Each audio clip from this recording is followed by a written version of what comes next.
Ah, voilà, vous nous entendez? Oui, oui, très bien. Allez, super. Eh ben, on va commencer la présentation. Ok, Donc, ça y est. est-ce que vous voyez toujours notre écran? Oui, oui. Eh ben, c'est parfait. Donc, je suis avec le docteur Bitou qui va nous présenter la toxicité cutanée liée au traitement anticancéreux pour ce dernier EFGH, parce que je vous présenterai après la mutation de ces échanges entre généralistes et hospitaliers pour la deuxième partie de notre année 2024. Voilà. Merci, Madame Bitou. De rien. Alors, donc, pour ceux qui ne me connaissent pas, donc, je suis la dermatologue de l'hôpital de La Fontaine. Donc, c'est un peu spécifique ce que je vais faire. Je pensais qu'il y aurait plus d'oncologues, mais je vois qu'ils ne sont pas là. Bien dommage, parce qu'ils étaient quand même les premiers concernés, mais bon, pas grave. Donc, je vais vous parler de la toxicité cutanée liée aux traitements anticancéreux qui sont de plus en plus nombreux et de plus en plus innovants, avec donc de plus en plus d'effets indésirables, notamment cutanés. Donc, c'est bien de les savoir, pas tous, mais en tout cas les plus fréquents. Ça permet déjà de déstresser le patient et éventuellement d'appeler l'oncologue si besoin pour adapter le traitement, ce qui est des fois nécessaire. Alors, donc, ce qui est important, c'est que les malades, on a besoin de les traiter dans des conditions correctes, donc sans trop d'effets indésirables. Le but étant de poursuivre les traitements anticancéreux, bien évidemment. Donc, il y aura 3 parties. On va commencer par les complications cutanées des chimiothérapies et on va parler un peu de la radiothérapie. La deuxième partie sont les nouveaux traitements, donc les thérapies ciblées. Et la troisième partie, l'immunothérapie qui est en pleine croissance et là où on a vraiment pas mal d'effets indésirables cutanés, entre autres. Alors, on va commencer, mais assez rapidement, sur la chimiothérapie, parce que c'est quand même ce qui est le plus utilisé. Alors, bien prévenir les patients lorsqu'il y a des alopécies possibles, donc des chutes de cheveux, parce que c'est assez fréquent. Il faut que le patient puisse éventuellement, ou la patiente, programmer la mise en place d'une prothèse capillaire. Donc ça peut se faire en amont du traitement, du début du traitement. Alors, je sais que moi, j'ai ma fille qui est allée chez son coiffeur il n'y a pas longtemps, et donc c'est plusieurs coiffeurs, dont un qui est spécialisé dans les greffes capillaires. Et en fait, elle voit les patients avant la chute de cheveux, et elle fait une prothèse capillaire avec la même caractéristique que le cheveu de la patiente. Donc, c'est pas mal. Bon, c'est pas donné, mais ça permet quand même d'avoir à peu près la même coupe, la même coloration qu'avant d'avoir l'alopécie. Alors, le seul traitement préventif qui a montré son efficacité, c'est le port d'un casque réfrigérant. Je crois qu'ici, je ne pense pas qu'ils le fassent, mais c'est pour ça que j'aurais bien voulu avoir des oncologues, mais je ne sais pas. Je ne pense pas qu'ils fassent ça. Alors, c'est quand même efficace dans 56 à 70% des cas selon les études. Et le mécanisme d'action, ce serait en fait, le froid entraîne une vasoconstriction. Donc, du coup, il y a moins de produits chimiques qui arrivent au niveau du follicule pileux et donc moins de chute de cheveux. Donc, c'est à faire pendant le traitement, bien évidemment, pas tous les jours. Hein. Et le minoxidil, donc, qui est un traitement qu'on donne dans les chutes de cheveux, initialement, c'était utilisé dans les calvities chez l'homme, mais c'est également utilisé chez les femmes maintenant. Ça n'a pas d'indication pendant la chimiothérapie, parce que ça n'agit pas. Ça va agir éventuellement sur une accélération de la repousse après traitement. D'accord ? Donc, pas en préventif, mais en curatif. Alors, important, toutes les chimiothérapies et notamment tous les autres traitements, vous le verrez tout à l'heure, donc tous les traitements anticancéreux entraînent une xérose cutanée, donc une sécheresse de la peau. C'est très important de traiter en préventif parce que les sécheresses de la peau, ça donne des démangeaisons. et ça peut être très invalidant chez le patient. Donc, traiter en amont, ça évitera justement les démangeaisons. Et on verra tout à l'heure, donc c'est surtout avec des émollients et pas de savon agressif, pas de gommage, pas de choses comme ça. Certaines chimiothérapies donnent également des photosensibilités, donc bien se protéger du soleil. Et les mucites, bon, ça arrive, moi j'en vois quasiment pas, des mucites. Alors, les effets à connaître, parce qu'on en voit quand même régulièrement, ils sont liés aux effets cytotoxiques du produit, donc ça agit directement sur la cellule, c'est le syndrome main-pied. Alors, le syndrome main-pied, on en voit quand même assez fréquemment, avec les chimiothérapies, notamment celles utilisées pour le cancer du sein. Donc, ça apparaît assez précocement, dès le premier ou le deuxième cycle de chimiothérapie. Et important, il y a des signes précurseurs. Donc, les patients se plaignent de dysesthésie, donc des picotements, des brûlures. Ils vous disent, je ne sais pas ce que j'ai, mais j'ai les mains qui me brûlent, les pieds qui me brûlent. Puis vous regardez, il n'y a pas grand-chose. Des fois même des douleurs. Et avec le temps, donc si vous laissez évoluer, il y a d'abord une sécheresse de la peau. Et puis après, ça peut évoluer vers des lésions plus importantes. On va voir sur la diapo suivante. Important à savoir, c'est dose dépendant. Donc des fois, simplement en diminuant les doses, on arrive à calmer les choses et à reprendre le traitement à dose normale, conseillée. Alors, il y a différents grades. Le grade 1, c'est simplement une petite sécheresse avec ces troubles, ces dysesthésies. Le grade 2, il y a un œdème, il y a un érythème, donc c'est rouge, c'est gonflé, ça fait mal. Là, c'est un grade 2 après 3 cures de Xeloda. Et puis, si vous laissez évoluer, ça donne un œdème, un érythème et voire même des phlictènes, donc des bulles. Et là, le patient, il ne peut plus marcher parce que ça fait hyper mal. Donc là, c'est un érythème acral avec vraiment des phlictènes sous taxol.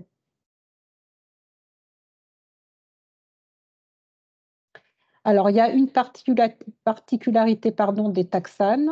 Je ne sais pas pourquoi il y a ça. Excusez-moi. Hein. Je voulais enlever ça. Voilà. Je voulais appuyer. Non, c'est pas grave, ça n'a pas d'importance. Alors, une particularité des taxanes, ça, c'est ce qu'on appelle le pathéosyndrome. Les taxanes, c'est beaucoup utilisé dans le cancer du sein. Donc, c'est une association de deux symptômes. Donc, un érythème prurigineux, donc c'est rouge, ça gratte, il y a même un œdème périarticulaire, notamment au regard du dos des mains. Donc là, on voit bien, c'est gonflé, c'est rouge, ça fait mal. Également au regard des tendons d'Achille et des malléoles. Et c'est associé à une atteinte inguéale qui peut prendre différentes formes. Donc, ça peut être simplement ici des hémorragies sous-inguéales, c'est assez fréquent. Ça peut être également une onycholyse, donc c'est un décollement de l'ongle. Là, il n'y a pas sur la photo. Et ça peut être également une pigmentation inguéale. Là, vous avez un hématome, hein. Ça c'est un hématome. Et qui est plus fréquent, c'est ce qu'on appelle la ligne de Beau. Donc c'est une petite ligne blanchâtre, longitudinale, qui va pousser avec l'ongle. Là, vous voyez, c'est une personne qui a eu plusieurs cures de taxane. Et à chaque cure, en fait, comme il va y avoir un arrêt de la synthèse de kératine à ce niveau-là, sous l'ongle, vous allez avoir comme une cicatrice qui va apparaître et qui va pousser avec la pousse de l'ongle. Donc ça, c'est toutes les chimios qu'elle a eues, toutes les cures de chimio qu'elle a eues. C'est absolument bénin, c'est souvent asymptomatique, il faut juste rassurer le patient. Éventuellement, on peut mettre un petit vernis protecteur et un petit vernis en maquillage, quoi. Alors, la prise en charge de ce syndrome main-pied, on va commencer par la prévention. Alors, vous allez voir, dans la prévention de quasiment tous les traitements anticancéreux, il faut prescrire des émollients. Donc, on met des crèmes hydratantes sur tout le corps, parce qu'ils ont déjà une sécheresse de la peau, sur les mains et les pieds. Dès qu'on commence la chimio, voire même avant.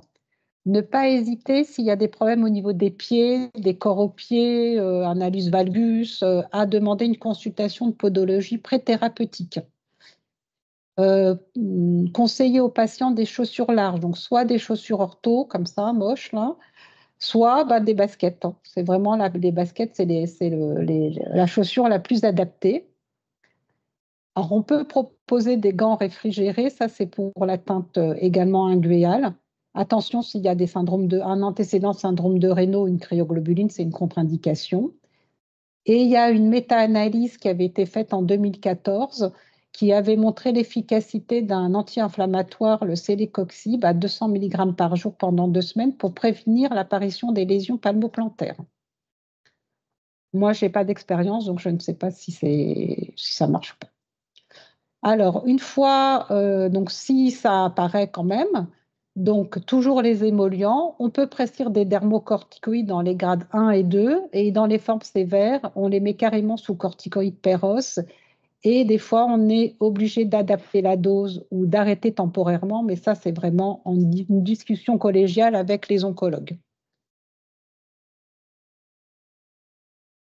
Alors, deuxième pathologie qu'on peut voir assez fréquemment, c'est l'érythème toxique. Alors, ce n'est pas allergique, hein. C'est vraiment un effet toxique direct, de la chimiothérapie sur les kératinocytes et sur les glandes écrines. C'est pour ça que vous avez une localisation qui est préférentielle au niveau des plis, comme vous voyez à côté, là. Donc, c'est les plis axillaires, les plis cervicaux, les plis inguinaux, mais également les paumes et les plantes et les coudes et les genoux. C'est bilatéral symétrique. Ça apparaît à peu près 1 mois après le début du traitement, de la chimiothérapie. Et plus vous allez continuer la chimio, plus ça va s'aggraver. Donc, ça impose souvent une adaptation des doses, donc une diminution des doses. Donc là, vous avez les photos. Donc là, un érythème axillaire. Là, pareil, un petit peu plus diffus. Et là, vous avez une forme vraiment importante avec une atteinte des plis axillaires, inguinaux, sous-mammaires et du pli abdominal. Donc, ça peut être quand même assez douloureux ou prurigineux. Les ongles. Alors, les ongles, vous allez voir, pareil, tous les traitements anticancéreux donnent des pathologies inguéales, plus ou moins importantes et plus ou moins symptomatiques. Là, on a vu tout à l'heure les lignes de Beau. Ce n'est pas douloureux, c'est juste moche. Hein, donc, on met un vernis protecteur. Après, là, vous avez des hématomes sous-inguéaux. Et là, je pense qu'il y a des hématomes et en plus une pigmentation sous-inguéale, comme ici, vous voyez, vous avez des petites bandes qui sont une pigmentation inguéale avec certaines chimiothérapies. C'est connu, on sait que ça va se résorber à l'arrêt de la chimiothérapie. Donc, il faut rassurer les gens, parce que les gens ont peur. Hein. Ils se retrouvent avec des taches noires sur les ongles. Ils regardent sur Internet, on va leur dire « Ah bah c'est un mélanome ». Donc, voilà, il faut vraiment les rassurer en disant que c'est un effet indésirable du traitement et que ça va régresser tout seul. Donc, je vous ai mis 2 produits. Alors, ça, c'est un vernis qu'on utilise dans le psoriasis pour protéger l'ongle. Mais je crois que ce n'est pas donné quand même. Ça doit être aux alentours de 20 €. Mais vous pouvez dire aux patients, vous mettez un durcisseur d'ongle. Ça ne coûte pas cher et ça a le même effet. Et il y a des crèmes qui existent, dont celle-là, qui empêcherait la fragilité inguéale. Bon, je ne suis pas sûre que ça fonctionne, mais bon, c'est de labo qui dit que ça marche. Hein. Comme pour le cuir chevelu, l'utilisation de gants réfrigérants, ça diminue les effets indésirables au niveau des ongles. Donc là, vous avez une étude qui avait été faite sur 45 patients, une partie qui avait les gants réfrigérés, une partie qui n'avait pas de gants. Et on voit que, par exemple, pour le côté onycholie, c'est-à-dire des décollements des ongles, il y avait 100% des patients. Alors, attendez. Donc, il y avait, excusez-moi, protection de l'absence d'onycholyse. Donc, il n'y avait pas d'onycholyse du tout du côté des patients qui avaient des gants et il y avait 22% d'onycholyse du côté sans gants. Et pareil pour les dyschromies, il y en avait beaucoup plus du côté des patients qui n'avaient pas de gants réfrigérés. Et je pense qu'ici, ils n'en utilisent pas, mais je ne peux pas vous l'affirmer. Mais je pense qu'ils ne l'utilisent pas. Quand je monte dans les états, je ne les vois jamais, ni avec les gants, ni avec les casques. Alors, il y a des effets indésirables plus rares, mais qui sont à connaître avec les chimiothérapies. C'est le syndrome sclérodermiforme des membres inférieurs. Donc, souvent, les gens sont adressés pour des érysipèles. Alors déjà, un érysipèle bilatéral sans fièvre symétrique, moi, j'en ai jamais vu, mais bon, ça peut arriver, hein. Donc c'est fort étonnant. C'est rouge, mais c'est pas chaud, c'est pas douloureux.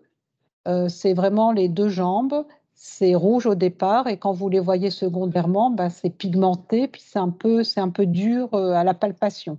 Donc important quand on adresse les patients, ça c'est pour les oncologues, merci de nous préciser les traitements que prennent les patients, parce que sinon on ne sait pas et alors le patient vous dit j'ai une chimio, mais laquelle? Ben voilà. Il peut y avoir également des lupus induits, comme ici, avec la capecitabine ou le 5-FU. Et ça, c'est pareil, il peut y avoir une efflorescence des kératoses actiniques, donc ce sont des petites papules kératosiques sur les zones photo exposées, en sachant que ces kératoses actiniques peuvent être considérées comme, pour certaines comme des lésions précancéreuses. Donc ça, c'est important à savoir, il va falloir les traiter et éventuellement voir s'il n'y a pas un petit carcinome qui s'est révélé.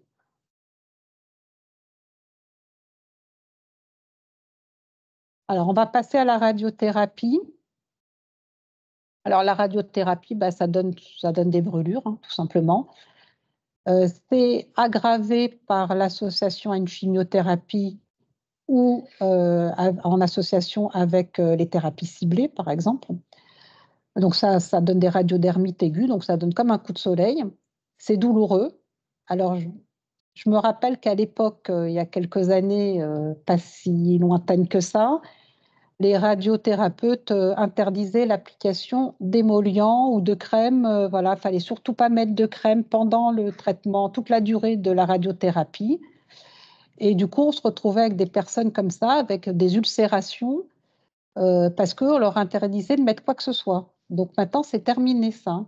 Les personnes peuvent mettre leur crème hydratante au moins jusqu'à 1 heure avant la radiothérapie et après la radiothérapie. On peut leur mettre aussi, on n'hésite pas à leur mettre des dermocorticoïdes quand ils sont brûlés comme ça, hein, parce que ça peut évoluer vers carrément des phlictènes, des nécroses, et c'est hyper douloureux, hein. Vous continuez à faire une radiothérapie sur des lésions comme ça, il faut être un peu maso, quoi, hein. Moi, j'arrêterais personnellement si j'étais à la place du monsieur, hein. Donc, il faut vraiment leur dire de continuer leur émollient, d'accord? C'est important. Comme complication au long cours, c'est la radiodermite chronique. Nous, on n'aime pas parce que bah, des fois, il y a des carcinomes qui se développent sur les radiodermites. Alors, pour traiter ça chirurgicalement, on est embêté parce que comment on va recoudre tout ça, quoi? On est vraiment embêté quand on a ce genre de patient. Juste l'heure qu'il est pour être à l'heure. Alors, ça aussi, c'est un phénomène qu'on peut voir de temps en temps qui s'appelle l'effet recall. Donc, c'est des personnes qui ont eu une radiothérapie souvent il y a plusieurs années, plus que quelques jours. Ils ont arrêté, puis au cours d'une récidive, ben, on les met sous une chimiothérapie et quelques mois après, hop, ils ont une plaque qui apparaît sur la zone où ils ont eu la radiothérapie. Vous voyez, c'est très bien localisé sur la zone. Là, c'est une dame qui avait un cancer du sein métastatique et elle a fait des méta-osseuses. Elle avait fait une radiothérapie sur des méta-osseuses. Elle a de la chance qu'elle 10 ans avant, elle est encore vivante, donc c'est bien. Donc là, on l'a remis sous 5-FU et sous 5-FU, elle fait une éruption localisée sur la zone de radiothérapie qui ressemble à une brûlure, hein, comme si elle avait eu des rayons qu'elle n'a pas du tout. Et des fois, il y a même des phlictènes. Là, pareil, et là, pareil sur cette région-là.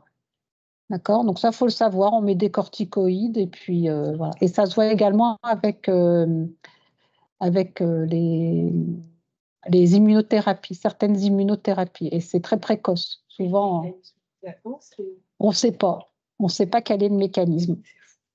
Il doit y avoir peut-être, je sais pas, une reconnaissance. Je sais pas, on ne se connaît pas du tout la cause. Mais ça, c'est un truc connu. Il faut le savoir. Lésion localisée, il faut demander à la personne, vous n'avez pas eu de la radiothérapie quelques années avant. Alors, on va passer à la deuxième partie, les thérapies ciblées. Donc, il y en a de plus en plus. Il y en a tellement que je suis incapable de vous donner les noms, tellement il y en a. Ça se finit en IB, en UB, en AB. Voilà. Donc, ça a une action essentiellement sur la cellule et le micro-environnement tumoral. C'est très efficace. C'est en fort développement. Il y a des formes intraveineuses et il y a des formes par voie orale. Donc, c'est important que les médecins généralistes soient au courant et également les pharmaciens parce qu'il y a aussi des effets secondaires cutanés qui sont très fréquents. Alors, donc, on va commencer par les anti-EGF, qui sont les plus pourvoyeurs d'effets indésirables dermato. Je vous ai mis là ceux qui sont les plus connus, donc c'est surtout utilisé dans les cancers épidermoïdes de la tête et du cou, les colorectaux et les bronchiques, et le sein. Mais celui-là donne peu d'effets, c'est plutôt ceux-là. Ça peut avoir un impact sur la qualité de vie et éventuellement la poursuite du traitement. Et là, il y a un petit graphique qui vous montre la chronologie des effets en fonction du temps. Donc, on va voir que ce qui apparaît le plus précocement, c'est l'éruption papulopustuleuse actéiforme du visage, notamment, ça c'est bien connu avec l'herbitux. La sécheresse de la peau, elle apparaît tardivement, puis elle augmente progressivement avec la poursuite du traitement. Et les atteintes inguéales et péri-inguéales, elles sont paroxystiques et elles apparaissent au bout de quelques mois de traitement. Alors pour certains effets indésirables, notamment les éruptions acnéiformes, vous allez voir que c'est peut-être souhaitable qu'ils aient ce type d'éruption parce qu'il y a un lien qui est souvent évoqué entre l'apparition de ces lésions et l'efficacité antitumorale. On dit classiquement que par exemple les gens sous herbitux, lorsqu'ils font des lésions comme ça, on va voir après, ben, c'est que leur traitement il va être super efficace. Et apparemment, ça a été confirmé. Alors, très fréquente, on en voit vraiment souvent, c'est les réactions papulopustuleuses. Donc, ça atteint essentiellement le visage, mais des fois le décolleté. Ça ressemble à de l'acné, donc ça donne des papules, des pustules. Mais en fait, il n'y a pas de point noir, donc ce n'est pas de l'acné. Ça ressemble plus à de la rosacée. Le visage est rouge et il y a plein de petites papulopustules. Et si vous laissez, eh ben, ça peut même se surinfecter.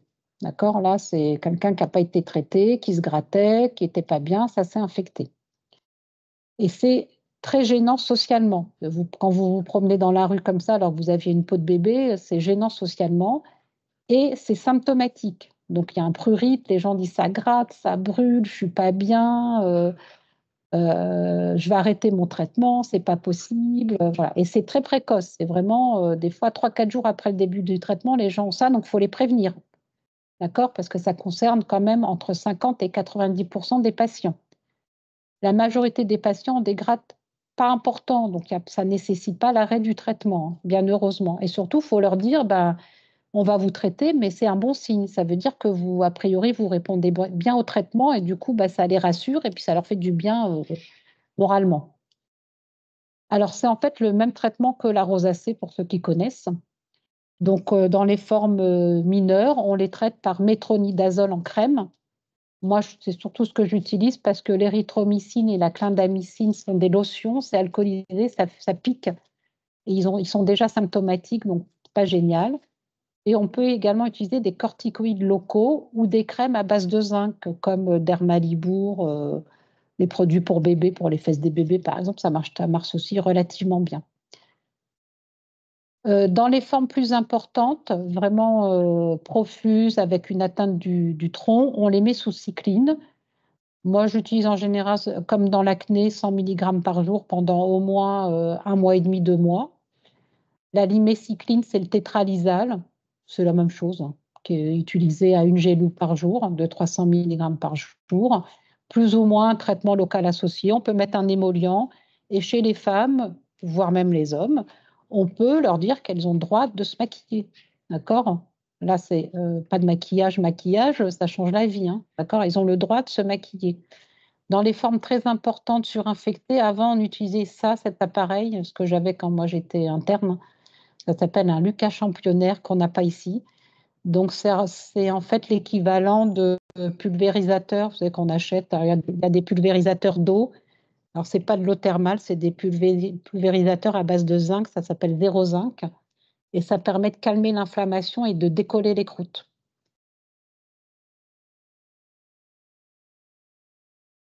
Alors, l'atteinte des phaнаires. Donc, les ongles, pareil, très fréquent, ça j'en vois régulièrement. L'apparition, elle est plus tardive, entre 2 et 4 mois après le début du traitement. Ça concerne un quart des patients, donc c'est quand même pas mal. Et ça donne donc, on appelle des paronychies. Donc la paronychie, c'est une atteinte, une inflammation des replis péri-inguéaux. Donc surtout là et surtout là. D'accord? Donc ça commence par un petit érythème avec un petit œdème. C'est presque comme un panari. Donc ça fait un peu mal. Et si on laisse évoluer, ben là, c'est carrément l'équivalent d'un panari, hein. Et puis après, vous allez commencer à avoir ce qu'on appelle des granulomes pyogéniques. Donc, c'est une petite inflammation, enfin une grosse inflammation de la peau avec un aspect, un saignement important parce qu'ici, c'est vascularisé, c'est hypervascularisé, c'est douloureux. Et là, vous avez un stade qu'on ne devrait plus voir avec 2 granulomes de chaque côté et une disparition quasiment longue. Et là, c'est de l'hématome, hein, ça, tout ce qui est noir. Là, il ne peut plus se chausser le patient. Il est obligé de mettre des sandales, hein, tellement c'est douloureux. Alors, les traitements, donc quand vous avez ça, c'est antiseptique 2 fois par jour. Alors, vous pouvez mettre soit de la biceptine, soit de la bétadine. Et on met des dermocorticoïdes sous occlusion, c'est-à-dire corticoïdes avec un pansement 2 fois par jour pendant 5-6 jours. Souvent, ça calme tout ça. Lorsque vous avez ça ou ça, c'est plus compliqué. Là, mettre des corticoïdes là-dessus, moi, j'ai toujours peur qu'il y ait un peu de staph en dessous. Je préfère pas, hein.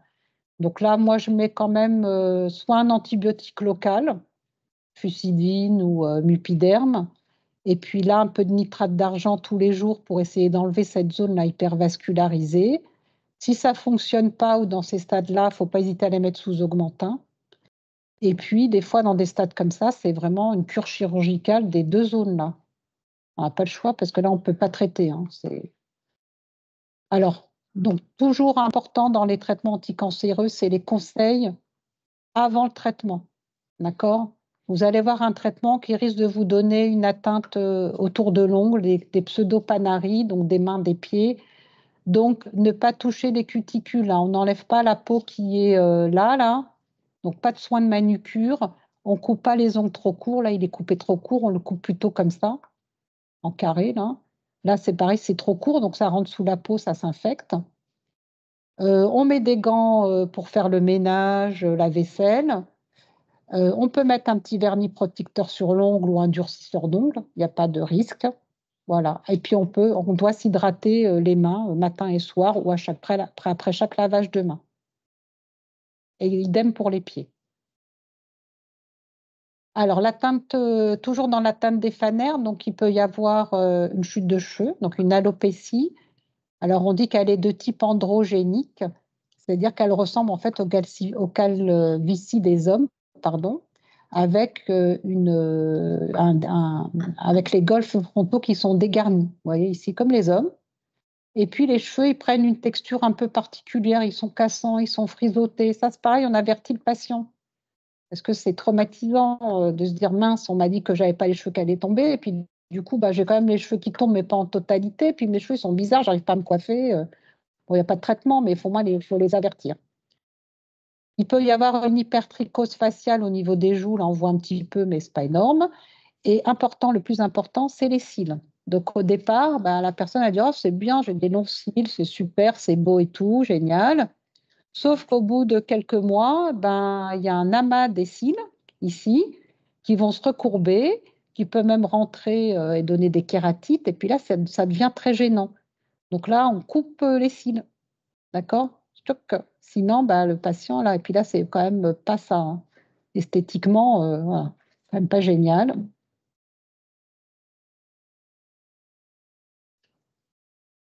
Alors, les autres effets indésirables, donc toujours, comme je vous l'ai dit, tous les traitements anticancéreux, ça donne des sécheresses cutanées. Donc, on hydrate avant de commencer le traitement et on hydrate tous les jours. Cette xérose cutanée peut donner donc des éruptions eczématiformes diffuses. D'accord? Et là, on met des corticoïdes. Du fait de la sécheresse, on peut même avoir des pulpites, donc une atteinte des doigts et des orteils avec des fissures. Et les fissures, je ne sais pas si vous avez déjà eu des fissures sur les doigts, mais ça fait très mal. On ne peut plus se servir de ses doigts. C'est souvent tardif, 1 à 3 mois après le début du traitement. On peut leur prescrire de la pommade, des hydratants, notamment la pommade Vitamina pour cicatriser. Et là, j'avais retrouvé un article où il mettait des pansements. Donc là, je vous ai fait une photo de mon doigt avec des stéristrips, où il positionnait en fait les stéristrips, mais de façon pas longitudinale, mais en biais, qui permet de mieux faire cicatriser les fissures. Bon, j'ai pas d'expérience, mais moi, j'ai pas de fissures, mais c'était juste pour vous montrer ce qu'on pouvait éventuellement faire, ou mettre des cols. J'ai pas d'expérience sur les cols. Les urgences, des fois, les utilisent au lieu de faire des sutures habituelles. Donc, je ne sais pas si ça fonctionne ou pas. Voilà. Donc, toujours pareil, bien hydraté, éviter tout ce qui est savon irritant. Donc, il faut utiliser des savons doux, plutôt même des huiles de douche parce que c'est un peu hydratant.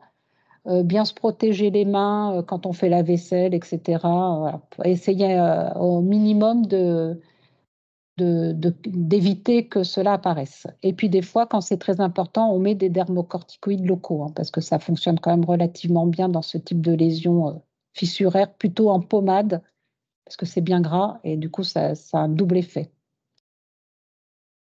Alors ça, c'est un récapitulatif des effets indésirables des thérapies ciblées. Je ne vais pas recommencer, mais simplement pour vous dire à retenir la sécheresse cutanée et l'éruption acnéiforme, là, je dirais plus rosacéiforme, voilà, qui est vraiment, ça c'est connu, hein, ça c'est vraiment très important. Les décès, il y en a très peu, hein. Pas avec ce type d'effets indésirables. Alors, toujours dans les thérapies ciblées, il y a d'autres thérapies ciblées qu'on appelle les inhibiteurs de VGEF. Je vous ai mis les deux plus importants qui donnent des effets indésirables et qui donnent donc l'érythème acral hyperkératosique qui n'a rien à voir avec ce qu'on a vu tout à l'heure, le syndrome main-pied qu'on voit avec les chimiothérapies. Là, c'est vraiment, ça va intervenir essentiellement sur les pieds, alors que l'autre, c'est plutôt sur les mains, la chimiothérapie. Et ça va apparaître sur les zones hyperkératosiques, donc chez les gens qui ont plutôt des durillons plantaires ou des durillons au niveau des mains. D'où l'intérêt de les traiter en préventif. D'accord ? On traite en préventif pour éviter les. Alors, on n'en connaît pas le mécanisme. Et du coup, donc ça va. Donc, admettons que vous ayez des durillons au niveau des pieds ou des zones un peu des talons très très très très épais. Et ben, ça va devenir d'abord un peu jaune, un peu plus épais, plus jaune, hyperkératosique. Et si vous ne faites rien de particulier, ben vous allez avoir une rougeur qui va apparaître, un œdème, et voire même ici, il y a des phlictènes. D'accord? Donc ça, quand on a ça sur les doigts, ce n'est pas agréable. Et ça, quand on a ça sur les pieds, on ne peut plus marcher. D'accord? Donc c'est pareil, il y a toujours souvent un effet dose.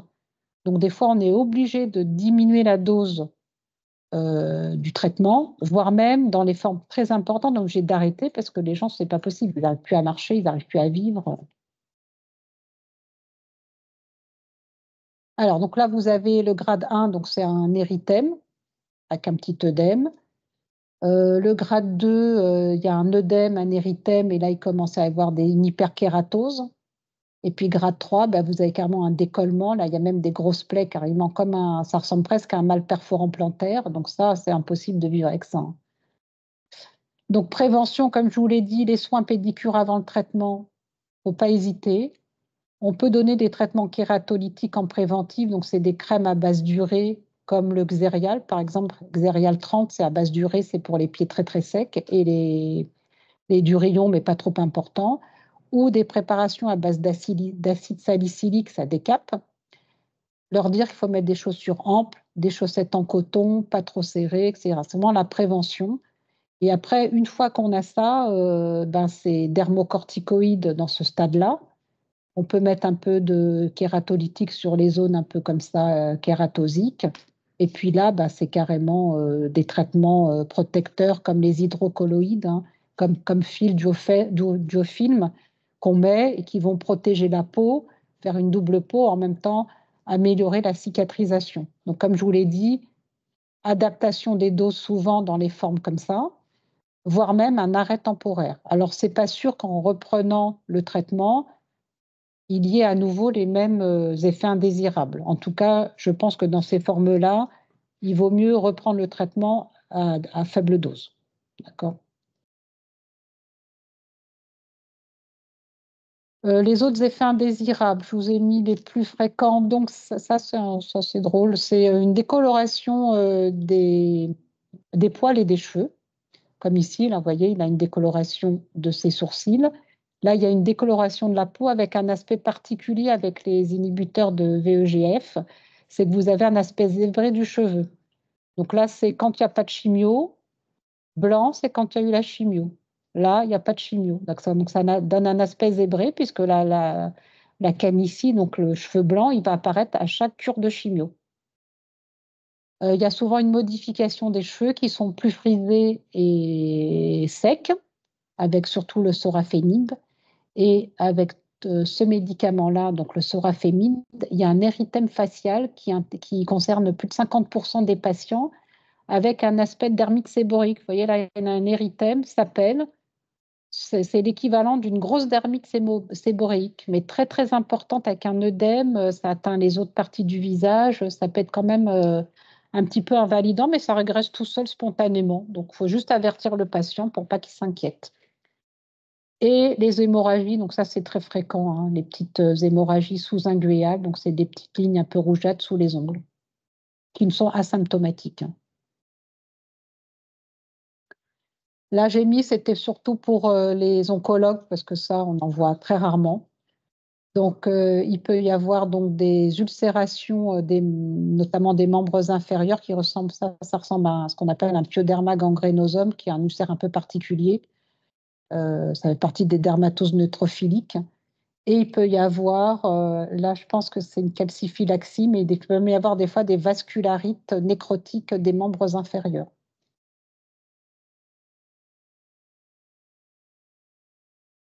C'est un peu vaste, hein, parce qu'il y a tellement de choses. Donc, comme je vous ai dit, tout ce qui est thérapie ciblée, donc tout ce qui se finit en IB, en NAB, voilà, donc il y en a une tonne, hein, il y a une liste complète. Donc, il peut y avoir des éruptions, comme je vous l'ai dit, maculopapuleuse, psoriasiforme, des kératoses pilaires, c'est un aspect comme ça, punctiforme au niveau des poils, souvent au niveau des avant-bras, des bras, pardon, la face externe des bras, mais également des cuisses. Là, une caractéristique avec les inhibiteurs de la tyrosine kinase, c'est l'œdème palpébral, qui peut atteindre 70% des patients sous imatinib. Ça peut être quand même assez important. Là, ça va, mais là, c'est pas sympa quand on se lève le matin, qu'on se voit comme ça, c'est pas jojo, hein. Moi, j'aimerais pas personnellement, mais toujours des dyschromies avec des hypos, des hyperpigmentations, voilà. Ils ont à peu près tous les mêmes effets indésirables, hein. Pardon. Ça, je vais passer parce que c'est compliqué, ça aussi. C'était pour les... Alors, je passe parce qu'il y a des choses un peu spécifiques. Voilà, donc là, vous avez un tableau récapitulatif, donc des cibles avec les effets indésirables les plus fréquents. Voilà. Je ne sais pas si vous allez obtenir après si on n'aura pas la possibilité de leur transmettre. C'est le diaporama. Ouais, donc vous aurez peut-être le diapo si vous le voulez pour ceux qui veulent. Alors par contre, vous le transmettez pas parce qu'il y a plein de choses que j'ai pompées dans des bouquins et dans des revues. Donc ça ne m'appartient pas, les photos ne m'appartiennent pas, donc vous le transmettez pas aux inconnus, entre guillemets. Alors la deuxième partie, donc, sont les immunothérapies. Donc, ce sont les derniers traitements qui ont été institués. Donc, très efficaces, notamment pour moi, dermatologue dans le mélanome. Donc, ça a une action sur ça va booster l'immunité cellulaire, notamment les lymphocytes T cytotoxiques. Et comme ça va booster l'immunité cellulaire, et ça va entraîner plein d'effets secondaires d'ordre auto-immun. Donc, pas qu'au niveau de la peau, parce que ça atteint également les organes. Donc, il y a des thyroïdites qui sont décrites, des hépatites, des pneumopathies auto-immunes, des hypophysites. Enfin, il y a plein d'effets, vraiment, des neuropathies. Vraiment, ça peut donner pas mal d'effets indésirables sur le plan auto-immun. En dermato, pour la dermato, pardon, ça concerne à peu près 30% des patients. C'est assez précoce dès la troisième semaine de traitement. Dans la majorité des cas, c'est des grades 1 ou 2, donc ça ne nécessite pas d'arrêt de traitement. Et ça peut être un marqueur indirect de réponse au traitement, notamment, vous le verrez tout à l'heure, pour le vitiligo induit dans le mélanome. Donc, un peu comme l'herbutux, je ne sais jamais si c'est herbitux ou herbutux, avec l'éruption rosacéiforme. Alors, la manifestation la plus fréquente cutanée dans l'immunothérapie, c'est l'exanthème maculopapuleux. Donc, ça donne une éruption rouge avec un peu en relief, essentiellement du tronc, avec rarement une atteinte du visage, en tout cas peu importante. C'est pas, voilà, en soi, elle n'est pas gênante, sauf que ce qui gêne beaucoup le patient, c'est qu'il y a un prurite majeur. Il va venir parce que ça gratte. L'éruption, il s'en fout, il dit ça gratte, moi j'en peux plus. Voilà, donc pareil, traitement précoce, et dès qu'il y a de la petite éruption, on met émollient, antihistaminique, dermocorticoïde, et comme ça nous permet de passer à autre chose. Et surtout de ne pas arrêter le traitement. Donc dans l'immunothérapie, donc, vous avez les anti-PD1, qu'on connaît bien dans le mélanome, et les anti-PDL1, et l'anti-CTLA4, donc l'ipilimumab. Et du coup, quand vous voyez, ça c'est l'effet indésirable, l'exanthème maculopapuleux, donc il est présent dans 15% des cas sous anti-PD1 et PDL1. Ça augmente sous anti-CTLA4 et quand vous faites l'association des deux, ça double. D'accord? Donc, plus vous rajoutez de produits, plus les effets indésirables sont majorés. Le prurite, très fréquent sous immunothérapie, plus de 15% des cas, et souvent de traitement très difficile. On a vraiment du mal à trouver, c'est vraiment notre bête noire, parce qu'on ne sait pas quoi leur donner, parce qu'il n'y a rien qui marche. Donc on l'a ici, des fois on les met même sous traitement neuro pour essayer de calmer, mais vraiment on est vraiment embêté. Le vitiligo, je vous en parlais tout à l'heure, donc c'est des pseudo-vitiligo induits par notamment les PD1, essentiellement chez les patients traités pour mélanome. Il faut les prévenir parce que c'est très fréquent et il n'est pas certain, en sachant que souvent, comme ça, ce sont des mélanomes métastatiques, on n'arrête pas les traitements, ce sont des traitements au long cours. Après, on les utilise en préventif dans les mélanomes de haut grade, de très forte épaisseur. Donc là, il faut les prévenir que peut-être ça ne partira pas à l'arrêt du traitement. Et c'est difficile. Déjà, sans traitement anticancéreux, c'est difficile. Alors là, avec le traitement, il y a un nouveau traitement qui est sorti pour le vitiligo sous forme de crème. Mais c'est tout nouveau, donc je ne sais pas si c'est utilisé chez ces patients-là traités pour mélanome. Donc il y a également des psoriasis. Donc soit c'est une récidive de psoriasis chez des patients connus, soit c'est des psoriasis induits chez des patients qui n'avaient jamais fait de psoriasis avant. Et comme ça agit sur l'immunité, donc il peut y avoir des pemphigoïdes induits, des pemphigoïdes bulleuses, voire même des lupus. Donc, important à savoir, quand on a des effets secondaires cutanés, quel que soit le traitement qu'on propose, quand c'est des formes un peu atypiques ou graves, on fait des biopsies systématiquement, parce qu'il y a quand même des LIE qui sont des toxidermies graves qui sont décrites avec tous ces traitements. Et en plus, ça sera important pour nous pour savoir si est-ce qu'on peut réintroduire le traitement ou pas. Parce que souvent, c'est le dermato qui dit, et moi, des fois, je ne sais pas. Donc, et puis, il y a quand même la vie du patient qui est en jeu. Hein, donc là, vous avez les différents grades de l'immunothérapie, les conduites à tenir. Donc, c'est ce que je vous ai raconté. Hein. Alors, en pratique, je vous ai fait un résumé. Donc, on retiendra pour les chimiothérapies, donc les manifestations cutanées sont fréquentes, notamment l'axérose, donc émollient plus. Les toxidermies, c'est toujours possible, quel que soit le traitement que vous proposez. À retenir en priorité, c'est le syndrome main-pied et l'érythème toxique. Des fois, il faut, avec l'oncologue, discuter pour l'adaptation des doses. Mais dans la majorité des cas, on arrive à s'en sortir avec un émollient, des dermocorticoïdes. Les thérapies ciblées, donc la toxicité cutanée, elle est fréquente, souvent spécifique en fonction de la famille de molécules selon leur cible. C'est important de grader la toxicité, puisqu'en fonction du grade, on va soit faire un traitement symptomatique, soit adapter les doses, soit arrêter dans certains cas. Toujours les conseils, ça c'est quel que soit le traitement, on aurait pu le mettre là, mais là aussi.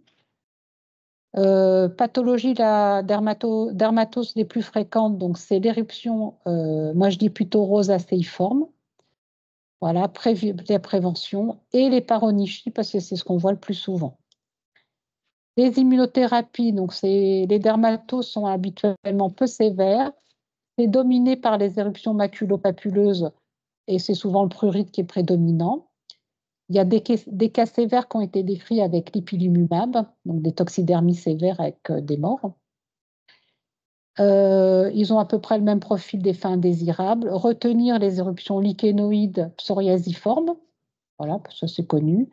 Et je n'ai pas mis mes vitiligo pour les gens qui ont des mélanomes. Les traitements sont souvent symptomatiques, on n'a pas besoin d'arrêter le traitement. Alors, si ça vous intéresse, moi je ne le connaissais pas, je l'ai récupéré il n'y a pas longtemps, donc il y a une application que vous pouvez charger sur votre iPhone ou sur votre tablette ou voilà, qui s'appelle Side OncoSkin, qui est super bien faite. Donc vous avez les effets indésirables que cutanés, hein. Cutanés donc par molécule. Vous avez également une autre partie où vous avez des petits topos sur chaque traitement, donc chimiothérapie, thérapie ciblée, immunothérapie, et vous avez même la bibliographie. Voilà, je vous remercie pour votre attention. Merci beaucoup. Je ne sais pas Merci. s'il y a des questions en salle.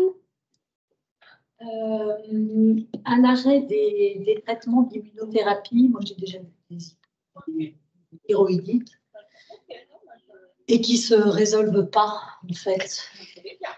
Je n'ai pas d'expérience dans tout ce qui est sur la peau, bah oui, parce qu'il y a par exemple les vitiligo, c'est considéré comme une maladie auto-immune maintenant. On sait que les vitiligo, dans la majorité des cas, ils ne régressent pas. Le reste régresse, hein, parce que ce n'est pas, c'est pas auto-immun. Mais par exemple, si vous avez une pemphigoïde bulleuse, il faut la traiter comme une pemphigoïde bulleuse, même s'il y a un arrêt du traitement. Donc, je suppose que les thyroïdites, ça ne régresse pas à l'arrêt du traitement. Après, je suppose, hein, je ne peux pas garantir. Eh ben, merci. Et en ligne, je ne sais pas s'il y a des questions particulières.